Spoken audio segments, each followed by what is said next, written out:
Oi, amigas, tudo bom? Hoje a gente vai falar de uma coisa muito importante, que é maquiagem. Brincadeira, gente, brincadeira. A gente vai falar sobre uma coisa realmente muito importante, que é o direito. Se não, a melhor matéria do direito, inclusive, né? Que é direito penal.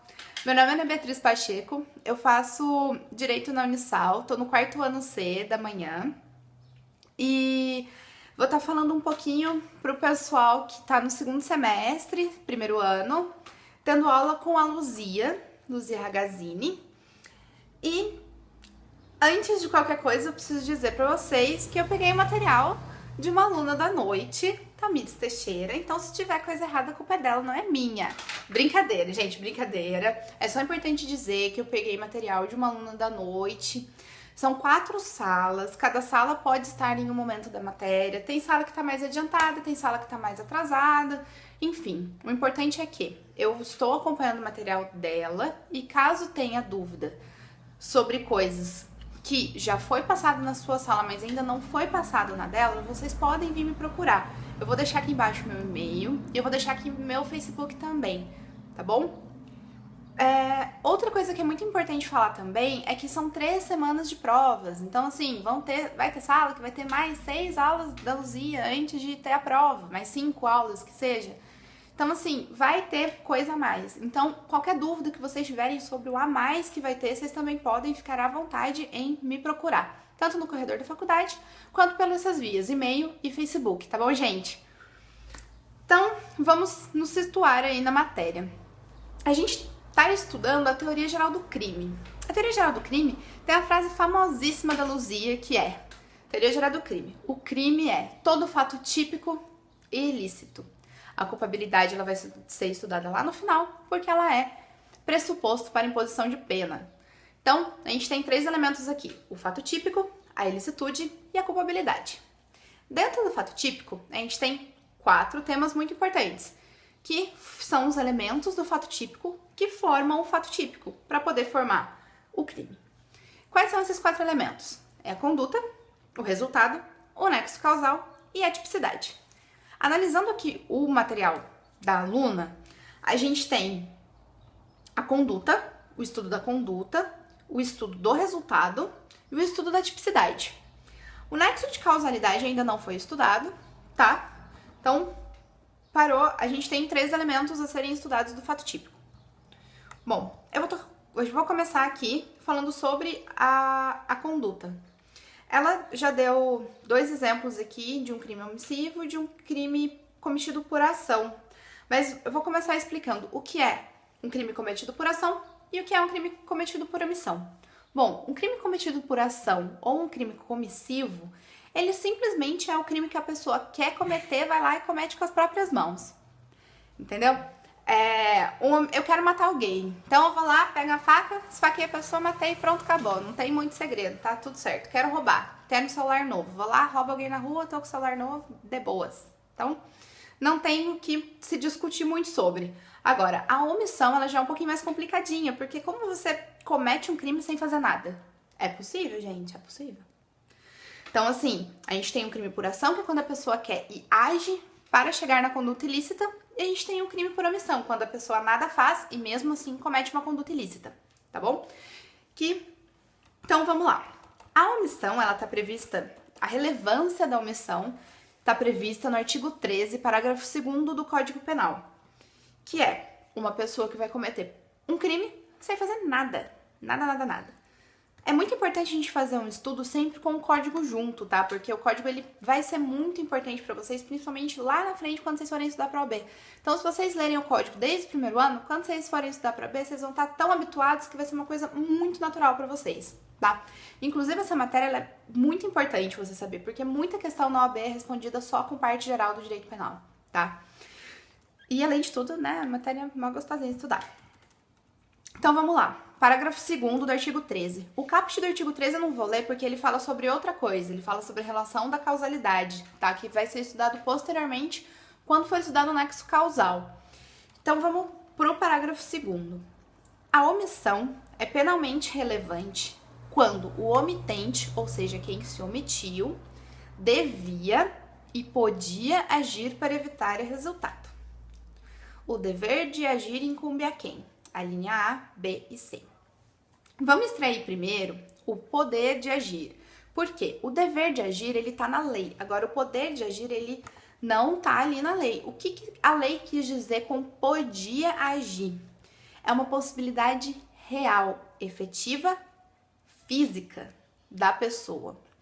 Não adianta nada eu virar e falar assim pra vocês, bom, gente, a linha A fala que é quem tem por obrigação de lei cuidado, proteção e vigilância, ou seja, uma mãe, ela tem a obrigação legal de cuidado, proteção e vigilância.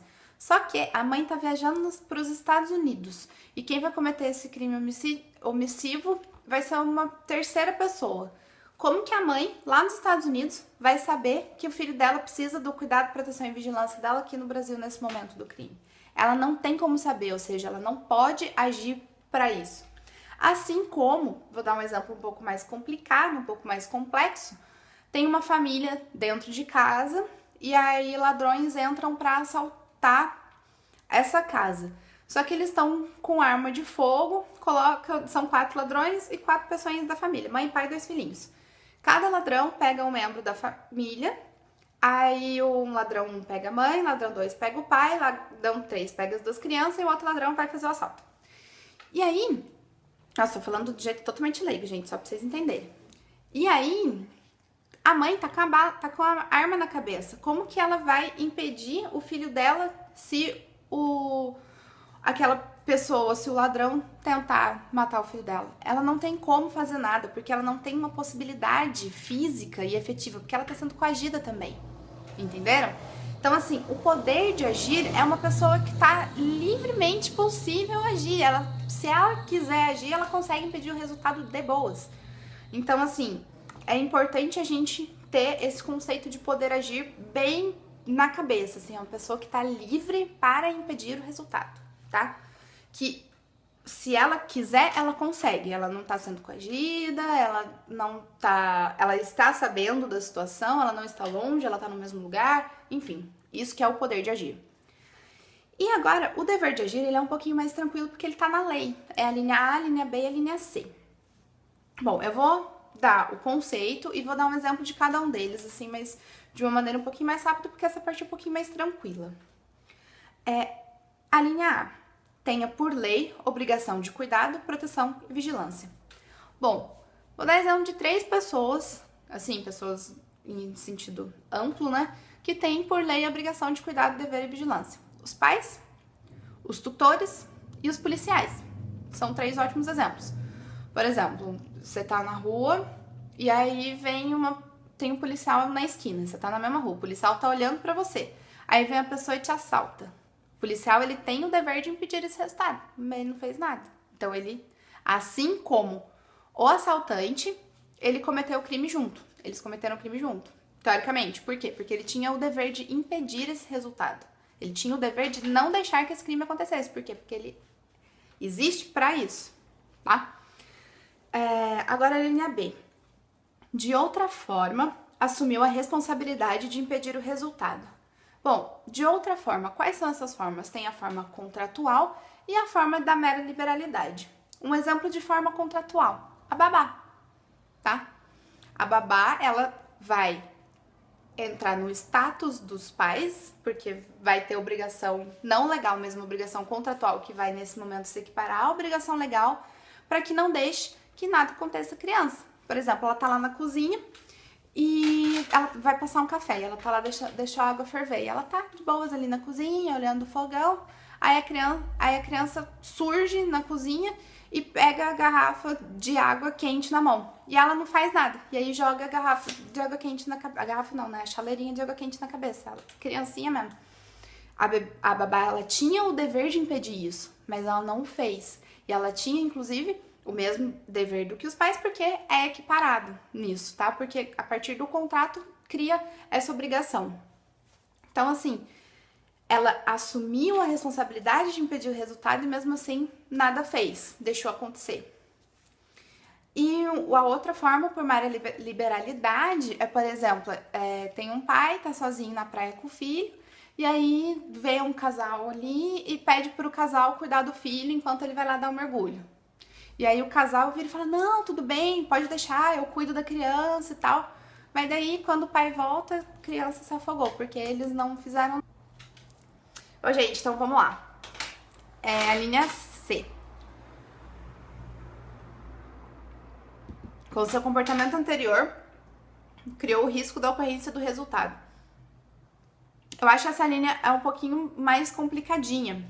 Aí eu vou até falar a fonte de onde eu peguei esse exemplo, tá? Eu peguei esse exemplo num canal do YouTube chamado Desenhando Direito, que é uma aula de relevância da omissão, inclusive, tá? E ele dá o exemplo que é o seguinte. Uma pessoa tá fumando no cinema, e aí deixa a bituca cair no chão, só que a bituca ainda tava acesa, e aí o cinema começa a pegar fogo. Ela tem, por conta dessa linha, a obrigação de tentar salvar todo mundo que tava no cinema se começar um incêndio. Porque senão ele vai responder por cada um dos homicídios que acontecesse ali, tá? Então, é isso, a linha A. Lei, a linha B, contratual ou mera liberalidade que se equipara à obrigação legal. E a linha C, que com um comportamento criou a situação fática do crime e criou a ocorrência do resultado, tá bom? Então essa é a relevância da omissão dentro da conduta. Então a conduta ela pode ser ação, assim como pode ser por omissão. Aí dentro da omissão a gente tem uma classificação dos crimes omissivos. Por quê? Porque a gente tem o omissivo impróprio ou omissivo ou comissivo por omissão. Lembrando que um crime comissivo é um crime ação, ou seja, é um crime que na essência dele ele é por ação, mas ele é cometido por omissão. Omissivo impróprio, tá? Quando... Aqui eu vou ditar o conceito da Luzia. A lei penal descreve uma conduta comissiva e o agente se omite devendo e podendo agir para evitar o resultado. Ou seja, é o caso das alíneas, né? A, B e C. Então, assim, é uma pessoa que ela deveria, ou pela linha A, ou pela linha B, ou pela linha C, evitar o resultado, mas não faz. E ela também podia evitar o resultado, e também não faz, tá? Aqui ela dá fala, inclusive, o exemplo da asfixia do caso Nardoni. Quando a Ana Carolina estava, teoricamente, né, asfixiando a menina, e o pai não faz nada. Por quê? O pai ele podia tirar a madrasta de lá, a Ana Carolina de lá, e impedir a asfixia da menina. E mesmo assim ele não o faz. Então, assim, ela cometeu o crime por ação, porque ela estava asfixiando a menina, e ele, como pai, porque tinha o dever legal e ele podia impedir o resultado, nada fez. Tá, então aí a gente tem inclusive um exemplo que decorreu 2 crimes, um por ação normal, que é o da Ana Carolina Jatobá, asfixia, e o do Nardoni, que ele poderia ali agir para impedir o resultado, mas ele não fez nada, então ele comete o crime por omissão, tá? Nesse tipo de crime, admite a tentativa. Por quê? Porque ele podia tentar ali deixar e aí um terceiro entrar lá no quarto e tirar os 2 de lá. Ele tentou, junto com a Ana Carolina, porque ele não impediu por si só. Teve que um terceiro interferir na ação ali. Mas aí não deu certo, porque o crime não se consumou, não aconteceu mais nada. Então, vamos criar esse exemplo um pouquinho melhor. Tem a Ana Carolina que tá asfixiando, o Nardoni que tá assistindo tudo e não tá fazendo nada, sendo que ele podia fazer, e aí um terceiro entra, vê aquela situação toda, arranca a Ana Carolina, arranca o Nardoni de lá e impede o resultado. O Nardoni, por tentativa, assim como a Ana Carolina, em relação a Isabela, tá bom? E aí a gente tem a segunda classificação, que é o crime omissivo próprio ou puro, quando a lei penal incriminadora, ela descreve uma conduta que, quando omissa, é crime. Ou seja, quando você deixa de fazer aquilo, torna-se crime. Tem o artigo 135, que é a famosa omissão de socorro, e tem o artigo 269, que é a omissão de notificação de doença compulsória.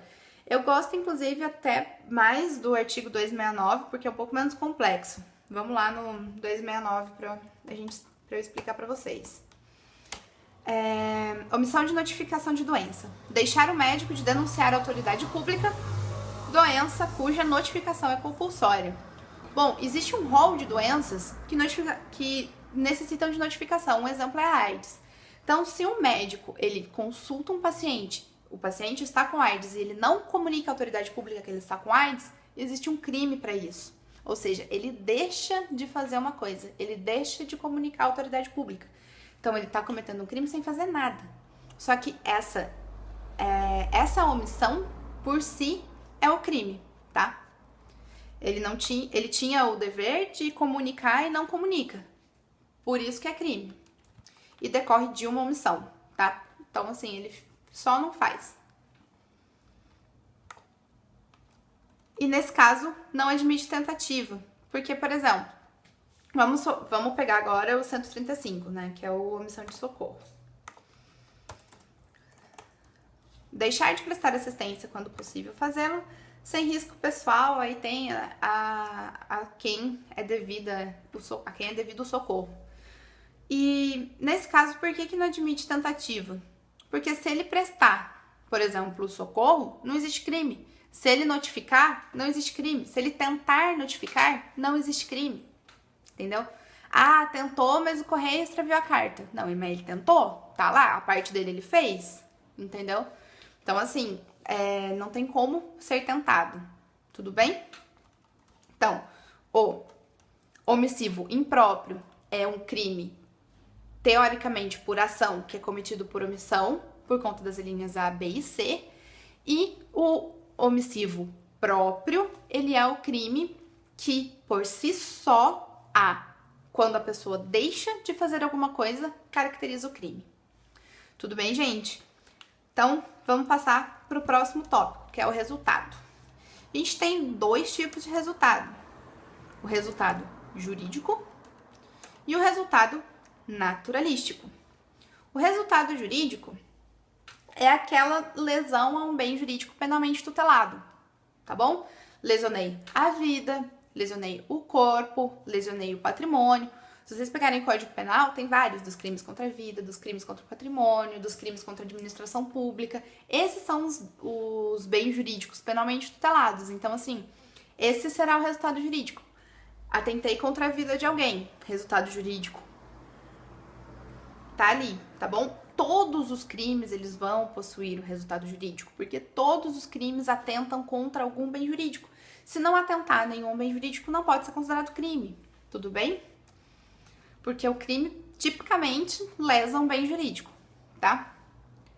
Então, assim, vamos perguntar, qual é o resultado jurídico do furto? A lesão ao bem jurídico patrimônio. Qual é o resultado jurídico do homicídio? Lesão ao bem jurídico vida, tá? Então, sempre quando perguntar qual é o resultado jurídico de algum crime, a gente tem que procurar que bem jurídico que aquele crime está tutelando para a gente conseguir responder que é a lesão àquele bem jurídico. E o resultado naturalístico?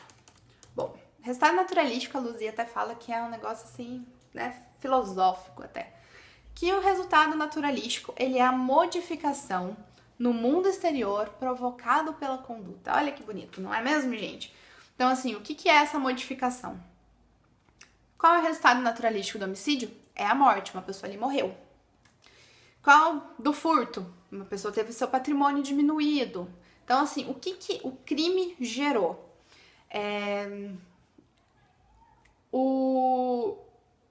A lesão corporal.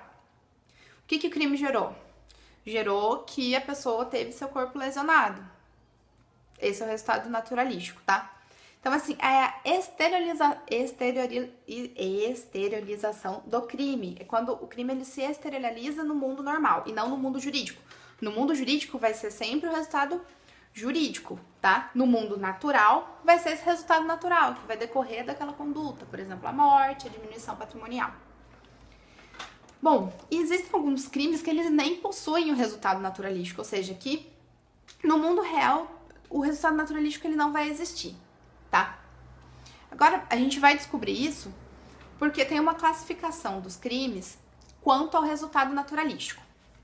Bom, a gente tem o crime material, o crime formal e o crime de mera conduta.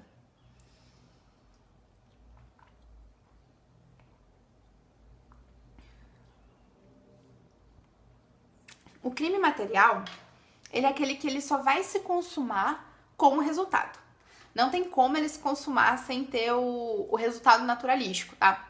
Por exemplo, o homicídio. O homicídio, ele só vai se consumar com a morte. Se a pessoa não morrer, dependendo, se a pessoa não morrer por fatos exteriores, tentativa de homicídio, tá? Aí depois a gente vai estudar o que a conduta do agente interfere nisso. Mas assim, a pessoa não morreu, não aconteceu o homicídio. Então, não teve o crime, não teve a morte, não teve o crime. Por exemplo, o estelionato. Não obteve a vantagem? Não teve o crime de estelionato. Aí a gente tem o crime formal. O crime formal, a gente até fala que ele tem uma consumação antecipada. Porque assim, a consumação do crime, ela acontece antes, meio que antes, porque o resultado naturalístico ele vai ser relevante pro crime. Tá? Um exemplo disso são os crimes contra a honra, injúria, calúnia e difamação. Os crimes contra a honra, resultado jurídico, são os crimes que lesionam a honra, o bem jurídico penalmente tutelado, honra. Agora, se a pessoa realmente se sentiu ofendida com aquilo, se aquilo realmente feriu a honra dela ou não, é irrelevante, porque o cometimento do crime já aconteceu. Não é, por exemplo, que nem lá na esfera civil o dano moral. Não, aqui a gente tá falando da injúria. Independentemente da pessoa ter se sentido ofendida ou não, uma pessoa cometeu injúria contra ela, tá? Vou dar um exemplo aqui. Xinguei alguém de vadia. Eu sou vadia. Só que aí a pessoa, ela não se importa, assim, ela não teve seu sentimento ferido. Mas isso não importa se ela teve o sentimento dela ferido ou não. Se o resultado naturalístico, como ele é tão irrelevante, porque o que importa foi só o que eu falei, tá? E aí a gente tem os crimes de mera conduta, porque eles realmente não têm o resultado naturalístico posterior, assim. O crime, ele vai se consumar, o crime ele vai se consumar direto na conduta, mas direto. Por exemplo, invasão de domicílio. Eu invadi o domicílio da pessoa. Que horas que o crime se consuma? Na hora que eu invadi o domicílio alheio, né? Então, esse é o crime de mera conduta. Simplesmente com a conduta, o crime ali já acontece. Então, a gente tem, nesse caso, a gente tem os 3 tipos de crime contra resultado naturalístico. Crime material, crime formal, crime de mera conduta. O crime material, ele só vai se consumar com o resultado naturalístico. No crime formal, o resultado naturalístico ele é irrelevante. No crime de mera conduta, não existe resultado naturalístico. Agora entra a tipicidade, tá? A tipicidade, aqui a gente entra na questão dos crimes dolosos e dos crimes culposos, tá? Primeiro, a gente tem que fazer aquela conceituação básica. Crime doloso é aquele que tem a intenção de produzir o resultado. Crime culposo é aquele que não tem a intenção de produzir o resultado. Mas dentro disso a gente destrincha várias classificações, tá? Agora, vamos lá. A gente pode classificar o dolo em diferentes tipos. A gente tem o dolo direto e a gente tem o dolo eventual. O dolo direto é quando eu quero fazer aquilo. Eu quero matar alguém, eu vou pegar a faca e esfaqueio alguém até a morte. Quis fazer isso. Esse é o dolo direto, que eu quero realmente fazer. E aí a gente também tem o dolo eventual, que a gente imagina o resultado, só que a gente realmente não se importa com ele, tá? Por exemplo, eu entro aí com o meu carro numa avenida, na contramão dessa avenida, da Dutra, melhor. Entro na contramão da Dutra e vou.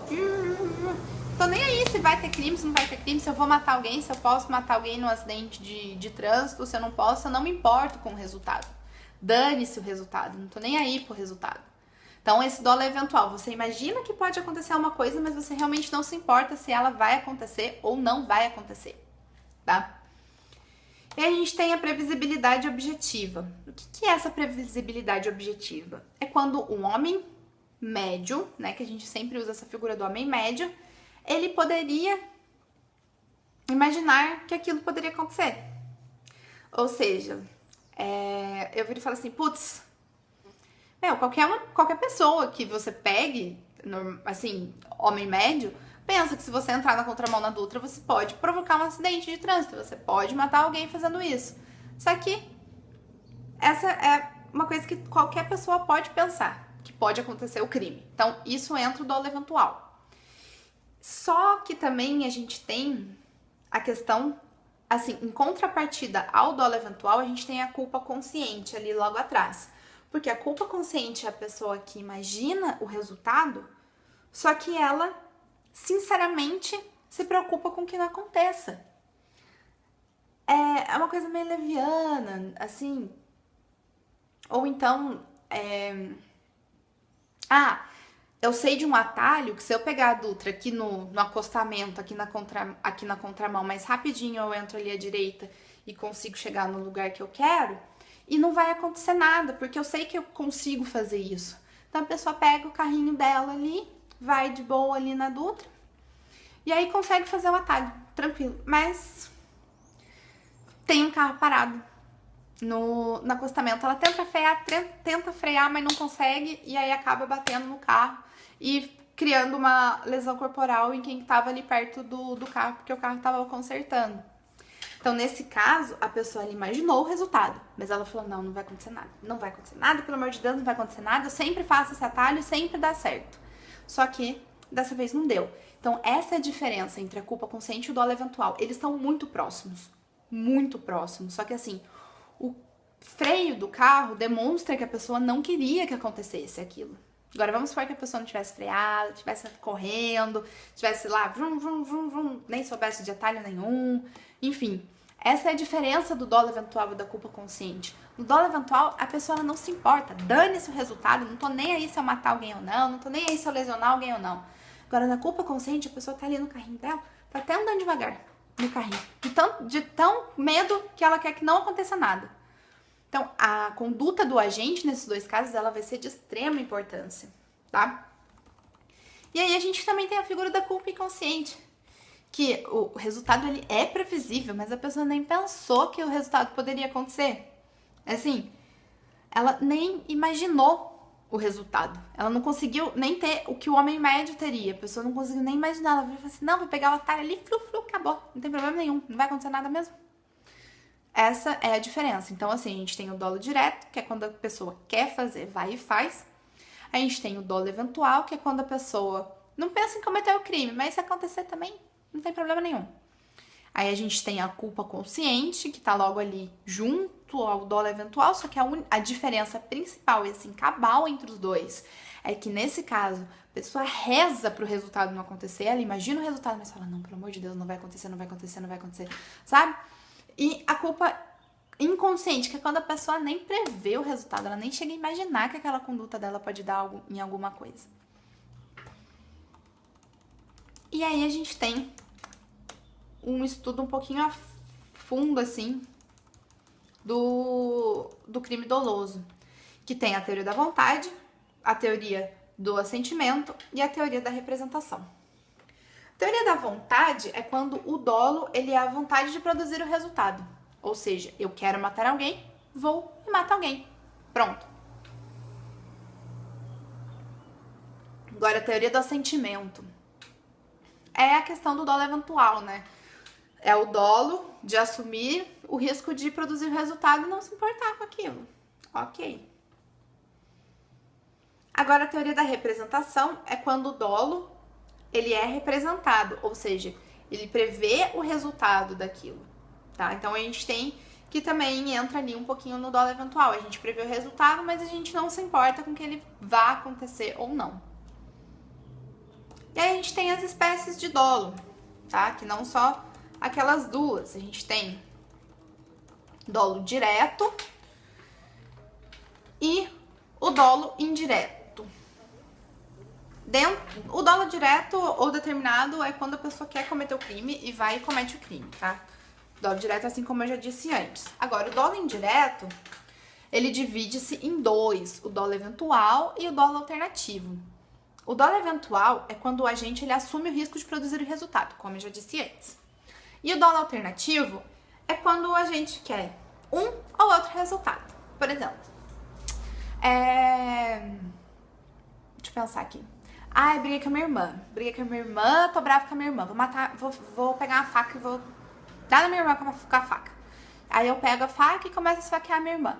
Eu não quero ou que ela morra ou que ela se fira, assim, não tô me importando muito com o resultado. Não sei se eu quero ferir, não sei se eu quero matar, não tô muito ligada, não. Então, assim, ou um ou outro.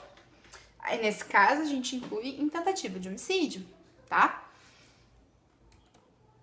Aí a gente também tem dolo genérico e o dolo específico. O dolo genérico, ele é o elemento subjetivo do tipo. Por exemplo, o artigo 121, que é o homicídio. O homicídio é homicídio de qualquer forma. O motivo do homicídio, ele vai ser irrelevante. Ai, matei meu marido porque ele me traiu. Ah, matou? Não interessa ele te traiu ou não te traiu. Matou? Ai, lesionei minha irmã porque ela pegou minha maquiagem. Não interessa por que você lesionou sua irmã.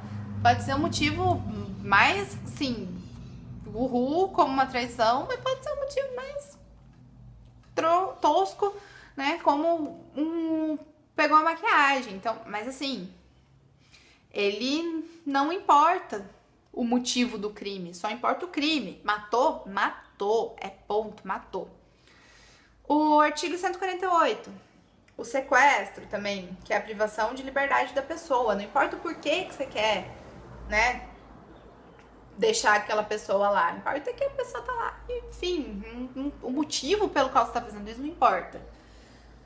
E aí a gente tem o dolo específico, que é quando o elemento ele é objetivo do tipo. Agora vamos lá. Por exemplo, o artigo 159. Olha como ele é diferente do sequestro.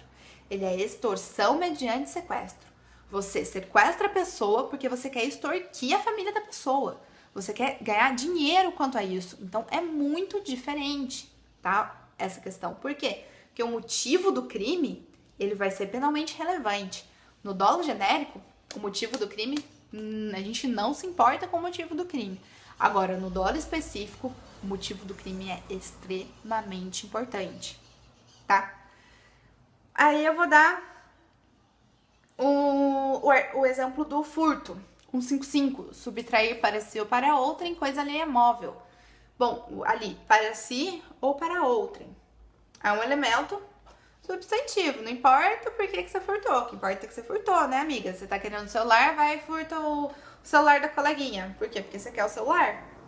Bom, agora, você furta o celular da coleguinha, usa o celular da coleguinha, devolve o celular da coleguinha, furto de uso. Por quê? Porque você não subtrai para si. Não tem o ânimo de você querer aquilo. Você quer aquilo para usar e você devolveu. Pronto, acabou. É o famoso furto de uso. E aí a gente tem aqui, a Luzia aqui na sala dela começou a falar do crime excepcionalmente culposo, que a lei penal descreve uma conduta e o agente se enquadra nessa conduta. Ou melhor, o crime ele é excepcionalmente culposo. Normalmente o crime é doloso. Normalmente a pessoa quer cometer o crime e vai lá e comete. Excepcionalmente ele vai ser culposo. Por exemplo, um homicídio culposo. E, inclusive, há crimes que nem cabe, tá? A culpa. Tem crimes que, se forem cometidos por culpa, nem é cabível, tá? Nem tem o crime de culpa. Então, vou dar uma revisão rapidona agora só de todos os tópicos que eu falei pra gente poder encerrar tudo. Então, a gente falou da conduta, a gente falou do crime por ação, que é aquele crime que é cometido quando você age porque você quer. A gente falou um pouquinho da omissão e da relevância da omissão, que são as alíneas A, B e C do artigo 13, parágrafo 2º, né, que é quando a pessoa deve pôr as linhas e pode agir para impedir o resultado. A gente falou um pouquinho da classificação dos crimes omissivos, que é omissivo impróprio ou omissivo próprio, sendo que o omissivo impróprio é quando é um crime de ação, mas cometido por omissão, por conta das alíneas do artigo 13, e também os omissivos próprios, que são condutas que elas são praticáveis por omissão, ou seja, você não faz nada, e o fato de você não fazer nada enquadra no crime. E a gente também falou um pouquinho do resultado jurídico, que é qual bem penal, qual bem jurídico penalmente relevante que é tutelado pelo crime. A gente falou um pouquinho do resultado naturalístico, que é a exteriorização do crime no mundo, né? Que é aquele negócio bonito, o que acontece no mundo real quando o crime é cometido. Aí a gente também falou um pouquinho da classificação dos crimes quanto ao resultado naturalístico. A gente tem o crime material, que o crime ele só vai se consumar quando o resultado naturalístico acontecer. A gente tem o crime formal, que o resultado naturalístico ele é irrelevante. E a gente tem o crime de mera conduta, que nem existe o resultado naturalístico, porque ele se consuma no momento da conduta. E a gente falou também um pouquinho da tipicidade, que é o crime doloso e o crime culposo. Dentro do crime doloso, a gente tem o dolo eventual e o dolo direto. O dolo direto é quando quer, o dolo eventual é quando prevê o resultado e não se importa com ele. E aí a gente tem a culpa consciente, que está ali em contrapartida ao dolo eventual, sendo que a diferença principal, assim, que é de extrema importância entre os dois, é a conduta do agente, que vai demonstrar se ele não se importou com o resultado ou se ele esperou sinceramente que o resultado não acontecesse. A gente tem a culpa inconsciente, que é quando o agente ele nem chega a prever, né, que o crime poderia acontecer.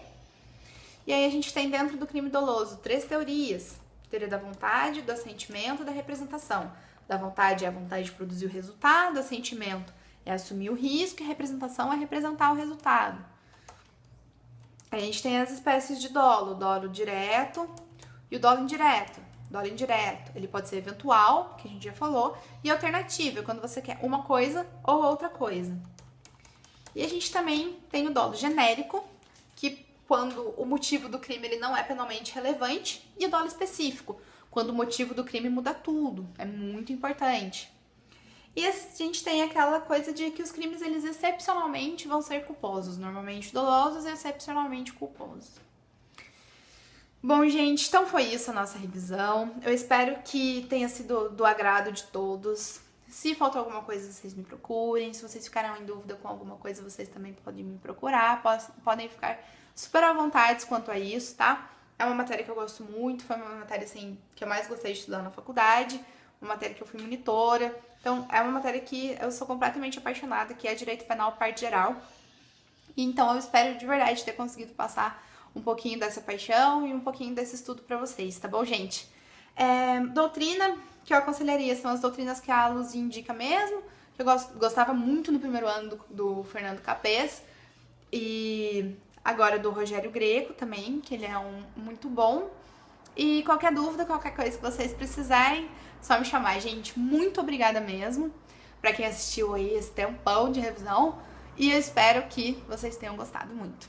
Tchau, tchau!